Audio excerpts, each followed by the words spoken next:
Hey everybody, welcome to a new chapter of Old Man Brad. Whether you are new to the show or returning for another chapter, thank you so much for giving me a listen.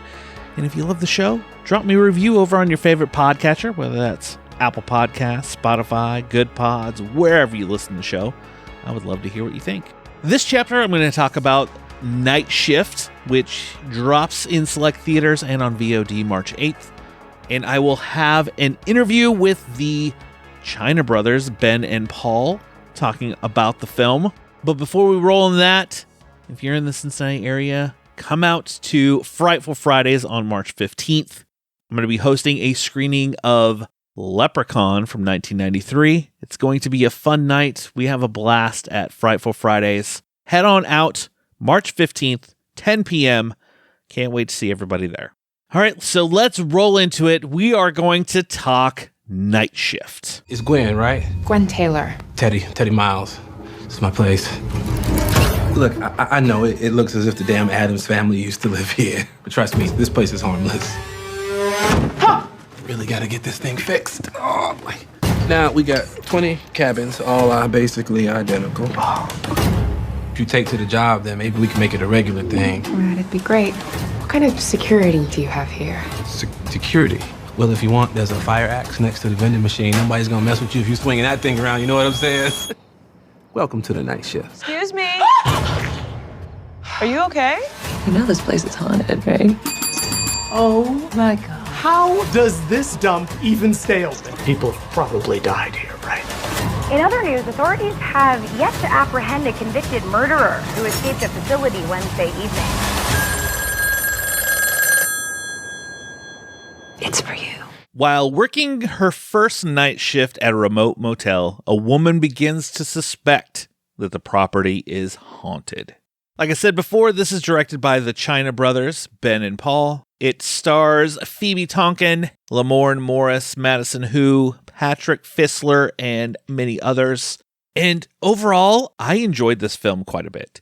It was very kind of a, for the most part, slow burn. You could see a lot of influences along the way. When we get into the interview, the China brothers will kind of dig into some of their influences. You can see some Psycho in there. You can see some of The Shining in there, kind of other films that are either haunted or single location type stuff. You can kind of see some influences. But what they did here is they really kind of made it their own. I mentioned it in the interview coming up, that there are pieces where like the score really makes it seem more lighthearted, the way that the tone of the music goes before they kind of take you into a darker path. And what I love about this, like Phoebe Tonkin, she has to carry this movie. It's mostly her throughout this film, and she does a great job of this. I don't want to say a spiral into darkness, but kind of like that, to where she doesn't know what's going on. It's a mystery. Is this place haunted? Is someone stalking her? Because there are stories of her past that eventually come out. Is Lamorne Morris, his character of Teddy, is there something he's behind as you go? You just don't know. And what I really loved about this, what really got me the most, is the twist when you get to the end. I was not thinking of it. I was not looking for it. What I thought it was going to be, it totally wasn't, and that's what really got me. Like, it kind of cemented my enjoyment of this movie at the end. Not to say it wasn't great along the way, it was very good, because you get creepy imagery, you get this couple that comes into the hotel, and you're like, what is their story? You get ghosts, you get other people staying at this hotel, and you just want to know more of the story and more of what is going on, and it draws you in and really keeps your attention throughout the movie. And that is why I definitely will recommend you to check out Night Shift. I honestly really enjoyed it, and I look forward to watching it again. Like, it was just a solid film. Watch for Night Shift coming out March 8th. It's in select theaters and it's on VOD, so you can either head out to the theater if it's by you to go see it, or go ahead and rent it and watch it at home. But definitely, it's a definite recommend from Old Man Brad. All right, enough of my ramblings on. Let's move into my talk with the directors of Night Shift, the China brothers, Ben and Paul, and I will talk to you on the other side. My guests today have worked on numerous projects, including such films as Sweet Virginia and the low-budget Australian suspense thriller Crawl. In their new film Night Shift, they make their collaborative directorial debut. I want to welcome in the China brothers, Ben and Paul. How are you guys doing today? Good. It's good. A pleasure to meet you, Brad. Thanks for having us on. Thank you so much for having me. We're excited. Tell us a little bit about Night Shift and how did you come up with the idea for this? You know, when we were the idea to create our directorial debut collaborative together, we we knew we wanted to focus on ghosts predominantly because even most people seem to believe in them. Even if you don't personally, you always know somebody close to you that has either experienced the ghost or claims to believe in them. So we kept asking ourselves why that is. And then we thought that, well, by having this young woman working her first night shift at a motel, tipping our hat a little bit to Hitchcock's Psycho, we thought it could be a really interesting tale to tell and to focus on that aspect of what a ghost actually is. And to really challenge ourselves as well, like primarily setting it one location at a motel. It's like, how do we tell a story just with it in that landscape? How do we keep it invigorating? How do we be scrupulous with our design and execution? Like, because audiences are smart. So it's like, how do we meticulously stay one step ahead and try and invigorating and entertaining always for the audience? Now, setting it, in this one location, I did get many feels of, say, Psycho. Did you find yourselves any restrictions with that of one location, we can't go too far outside of this, or was it fairly easy since you didn't have to worry about too many places? I think it was a bit of both, to be honest, Brad. On one hand, it is limiting because we're confined to this one building, this one property. I mean, we have the outside with the swimming pool and everything. But at the same time, there was a real creative freedom with mapping out a shot list, being detailed with our execution of how can we make each room feel really fresh to the audience? Depending on the scene, of course, how can we make it feel fresh in the audience's eyes when they go into a particular room and see it from a different perspective? And so to really make it feel bigger than it actually was, I suppose, Yeah, and to really convince that this motel is in the middle of the desert, when in reality we had a couple of buildings around, so we had to cheat it, and there's a train track on the opposite side, and so it's being really careful not to give these things away and just give this idea that it was secluded and isolated and in the middle of nowhere. And did it help having that smaller cast of Phoebe, Madison, Lamorne, just having a few limited people within this? 100%. Yeah, and particularly dealing with actors of that talent. I still don't know how we got them, to be honest, Brad. Especially with Phoebe as well, because she's on screen, for 95% of the film, and often at times by herself. So walking around the motel, getting scared, dealing with guests. And so we really needed somebody that not only was a terrific actor, but had tremendous screen presence that could hold the audience's attention. And so we were really fortunate to get her for our lead.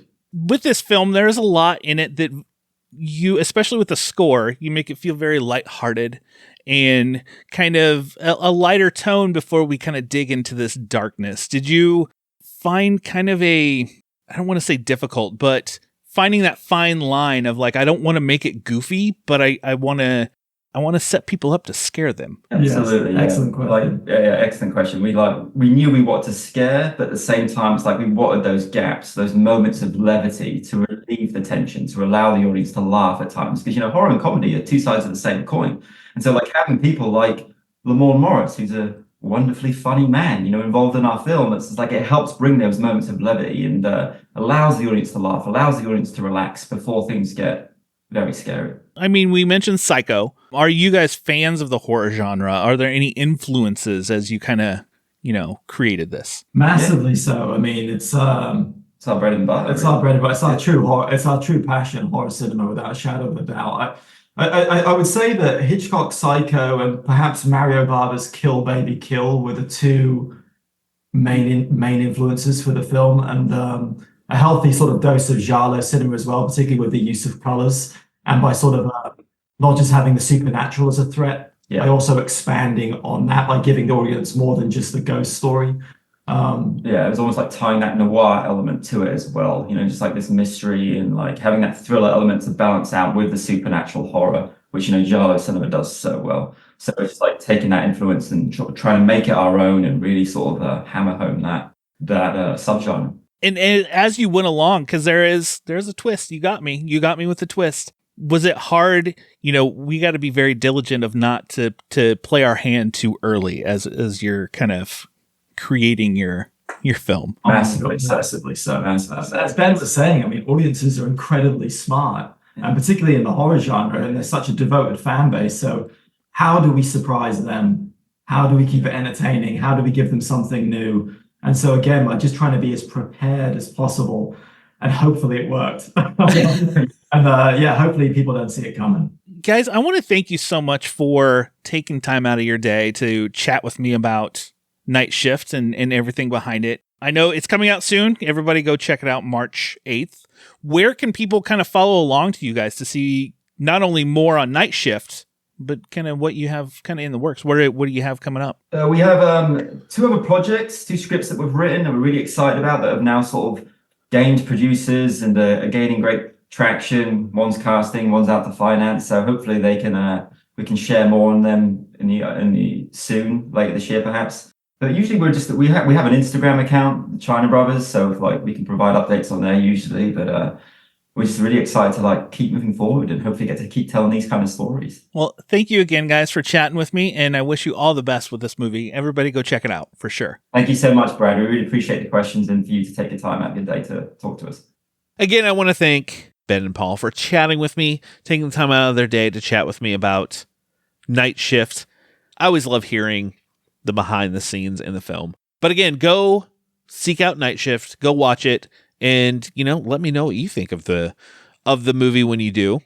And before we head out, I want to give you a couple movies to watch at home.